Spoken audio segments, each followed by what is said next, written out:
What's up guys, welcome back to the YouTube channel. Today we're going to be talking about how Linux relates to cybersecurity and the different distros, and I'm even including a lab that you can do for yourself and put on your resume at the end of this video, so make sure you stick around for that. If you're new here, my name is Nate. I work in IT and cybersecurity and I help people break into the industry, so if that interests you, make sure you like, subscribe, do the whole thing. Alright, let's get into the video.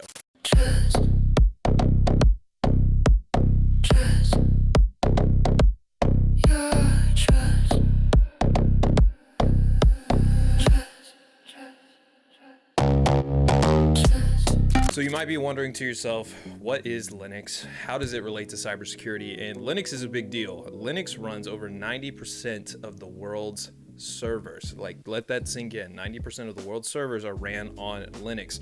Linux is a open source kernel technically, but there's different flavors that you can use for different types of tasks, and it is free to use for everybody. That's why it's widely used and accepted across the board. And a lot of times in the government side of the house, there's different infrastructures and flavors of Linux that they've built with that in mind, specifically to their needs.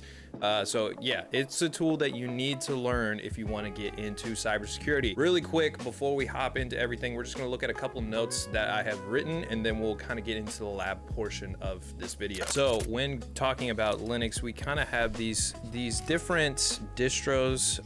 9 times out of 10, a lot of people use either Kali or Parrot. On the industry enterprise side, you're going to be using Red Hat. Okay, so I think people get overzealous when they get into cybersecurity because they're like, oh, I'm just going to go ahead and use Kali, which is not necessarily wrong, but Kali is a offensive OS. Okay, you don't really use Kali as your everyday driver. You load it up when you need to attack something. Same thing with Parrot OS, albeit it has more modern tools. It's a new kid on the block essentially in terms of penetration testing. Red Hat, that's going to be only really used in enterprise settings, and it's kind of hard to get your hands on a OS of Red Hat Enterprise, so that way you can get that experience. So here's the biggest thing that I want to avert our attention to. The distro matters less than how you use it. Okay, I'm going to say that one more time. The distro matters less than how you use it. What actually matters, the fundamentals. Can you configure an SSH? Do you know how to set up your firewall with a block and allow list? Can you read logs? Do you know how to navigate the file system via the terminal, right? Because not all these distros have a user interface that you can just click, click, click. And you might be asking, what is the terminal? I'm going to do a really, really bad drawing here. But the terminal is essentially how you navigate everything. So it's this little window that pops up, and then you have, of course, your navigation at the top here.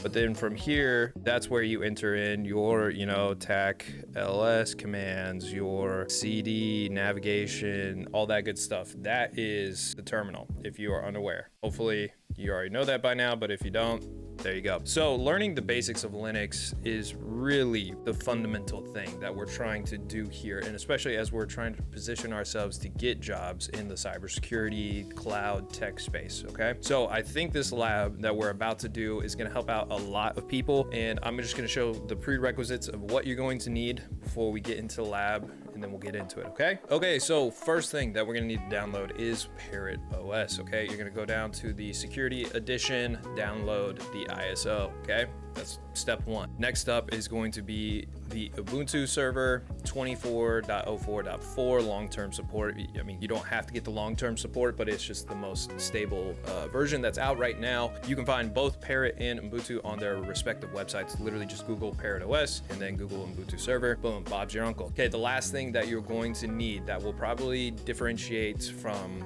what I'm about to do, but it'll still yield the same results. All right, you're gonna need some type of hypervisor, okay? If you're not running this bare metal, you're gonna need some type of hypervisor. So VirtualBox is something that I recommend because it's free. I remember back in the day when VMware was still free and you didn't have to get all these stupid licenses and stuff like that. Shame on you, VMware. Shame on you. You need a hypervisor because that's where you're going to load the ISOs into the machine, so that way we can actually run and do these labs. Okay, I will be using Proxmox because I have a home lab set up over here to the side, which you can't see. If you're interested and want me to do a breakdown on that, leave a comment down below. I'd love to do that. Got your hypervisor, you got both your ISOs, we're ready to rock and roll. But if you look at my interface, it will be Proxmox, so don't freak out. You can still do the same things on these platforms like VirtualBox. All right, take a breath, get a drink, prepare yourself. This is an easy lab, don't worry, it's not too scary, but we're gonna get into the lab. So I'm gonna set a couple things up and I will see you guys in 2 seconds. Also, just wanted to say this as well. All the links for all the distros and everything will be down in the description. So if you wanna check out Proxmox, VirtualBox, Parrot OS, you know, all that good stuff, all those links will be down there for you, okay? So let's get into what we're actually going to accomplish in this lab. Let's kind of visualize it in our brain of what we need to set up before we actually do it. Then we go get after it, all right? Let's go. So what do we have, right? All right, we have one server, and then we have one, we'll call this like a workstation. This is our Parrot. And then up top here, we have our Ubuntu server, okay? That's awesome. We're gonna set both of these up to where we can work and operate them, right? What do these things have in common? This is gonna be set up on the same network, okay? Main network here, and from here we have server, and then here we have VM, okay, workstation. So what we're gonna do is we're gonna take our offensive VM and we're gonna do some recon on our server, okay? And this is housed on our network. I just kind of like visualizing. And this is also going to be a great way to actually start using Linux. Setting up, installing, imaging is a huge thing in the industry. If you don't know how to image a computer, guess what? You're about to figure it out.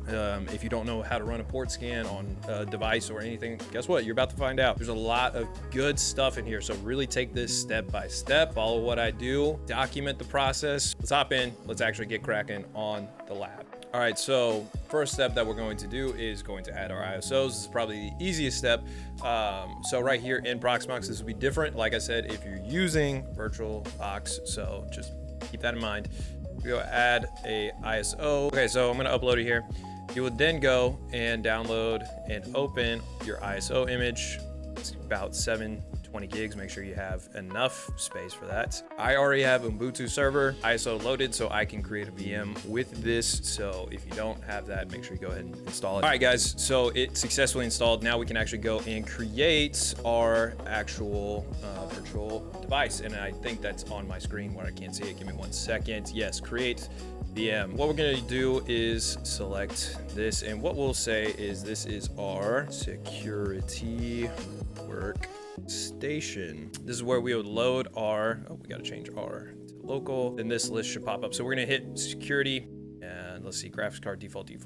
Yep, that's fine. All right, disks. All right, so we're gonna do at least 50 gig disk size. Yep, that's fine. SSD emulation, let's just do that in terms of sakes. Let's give it 4 cores. Also, something to keep in mind, all of the bare minimum requirements for computing are listed on the website, so please check those out because that's what we will be updating these to, okay? All right, moving on. We go next here, and then it's gonna be our memory allocation. I think that's what is 4 GB in our professional guys. All right, 38147. All right, we just need to take this and go back over here. All right, 4 gigs of RAM. All right, so this is important. This is what I was gonna point out to us earlier, is this is gonna be on our main network. We have VMBR1. We don't want to do that one. We want to keep it on VMBR0. VMBR1 is something I've set up for something different. So you'll probably just have this, just one network, okay? So that probably won't pertain to you. All right, so we'll hit next. And this goes over as our spec sheet, so you can look over, make sure everything's good.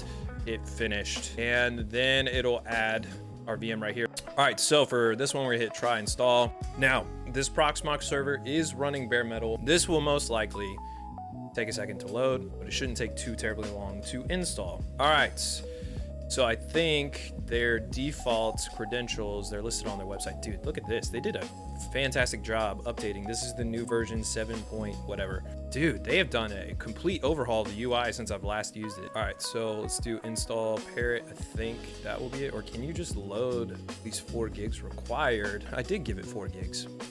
Oh, I think it's talking about here. Let me see. So, okay. So that would make sense. Stupid, I meant to adjust that. Okay, so let's actually that, and we'll do our summary, then we'll hit install. Install now. I'm gonna update the memory. I didn't allocate enough. I should have done like 5 or 6, so that way the working RAM would equal to 4. I forgot to do that, so learn from my mistake, right? While this is installing, I will wait and update that, and I'll see you guys in just a second. Okay, so it took a little bit. I'm not gonna lie, I was actually kind of surprised how long it took. Okay, so it looks like we have liftoff. While that's updating, what we're gonna do is we're gonna bounce over and install Ubuntu server. It's literally the same. The only thing that I'm gonna say is just make sure you enable SSH, assign yourself a user role, and then you'll be good to go. So when I have both of those installed, I will come back and we'll get cracking on the actual lab. Okay, boys and girls, we got both of our VMs set up, okay? So over here, this is our attack VM. This is our server. All you got to do is log in with the credentials that you set up to begin with when you were installing it. But now we are going to get into what we're going to actually do for the lab to make this tangible. So what we're going to have is the attack VM is going to scan the network for this IP specifically, and I'll show you exactly how to get the IP address. And then we will do a little bit of server hardening. We will also do a SSH attempt for this server, and then we will pull up the logs so that way we can start reading logs and understanding them. Okay, so first thing that we're gonna need for this lab is to find our IP address of the server so that way we can scan it with our attack VM. So what we will do here is type IPA, and that'll bring up our IP address. And so this is going to look different because it's on the same isolated network. This is not out in the public and wild. There's different rules that apply there. But as of right now, for all intents and purposes, this is our IP address, 192.168.1.191. Okay, what we're gonna do in our attack VM is do sudo mmap attack ss. This is gonna bring up the open ports and services, and it'll show us what is open. So we will do our IP address 192.168.1.1. Okay, so that'll do a scan, and it will show us that we actually do have our SSH open on our Proxmox solution. That's kind of cool. It gives us service of all that stuff of the host operating system. Also, big disclaimer here. This is completely for educational purposes. Do not do this to machines that are not yours because you will go to jail. This is illegal activity if this is on devices that you do not own. So unless this is literally your job or this is stuff that you own, don't do this to other stuff, okay? Purely for educational purposes. Once again, stating that for the record, purely for educational purposes. All right. Let's hop back in. All right, so now what we're gonna do, we're gonna go to our Ubuntu server, and what we're gonna do is install sudo apt is the packaging system for Ubuntu. We can get into that later. We're gonna do install universal firewall. I think it's net rules, net tools, and then tac y. Okay. And then we'll enter in our password, okay, and that's gonna install for our universal firewall. So now what we're gonna do is we're gonna move into, we've found that our server is exposed and our SSH is available, so we need to create firewall rules and harden the server, okay?